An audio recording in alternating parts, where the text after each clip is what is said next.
What's going on? My name is Zay and welcome back to The Grade. Today is day 21 and we are talking about how to create that Netflix style grade. Netflix tends to have deep blacks, rich contrast. They tend to have 1 or 2 tones emphasized in the image. The overall feel is polished without being aggressively stylized. So with this image here, as you see, we're still working in that same node tree. So, and the key to that is, which we'll get in a few days soon, about building that consistent look. As you see this look here, I'll tell you what I did to get this look.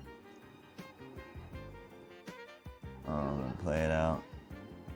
Alright, so we brought in our flipless S-Log and then we played with the exposure. We dropped the exposure down. You can have it here if you want, but it's a little too low in my opinion, so I'm gonna raise it just slightly there. So because we're kind of clipping our shadows here. So I wanted to raise it just slightly. And with our contrast, we had 1,000, but we can drop it. I do like the more contrasty look, so I want it to be a little bit more punchy, maybe about right there. I do like that look.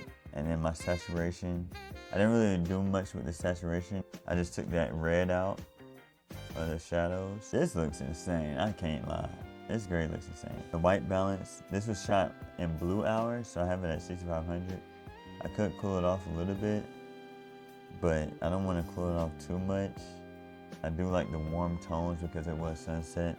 And then with my contrast, with my curves, here's the curves here. I added these points onto my curves to kind of, I'll show you what they do. This is your mid-tone, this is your shadows, and this is your highlights.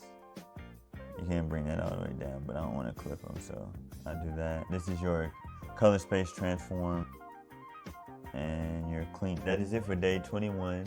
Thank you for tuning into The Grade. Tune in for day 22 where we'll be talking about how to use LUTs. Deuces.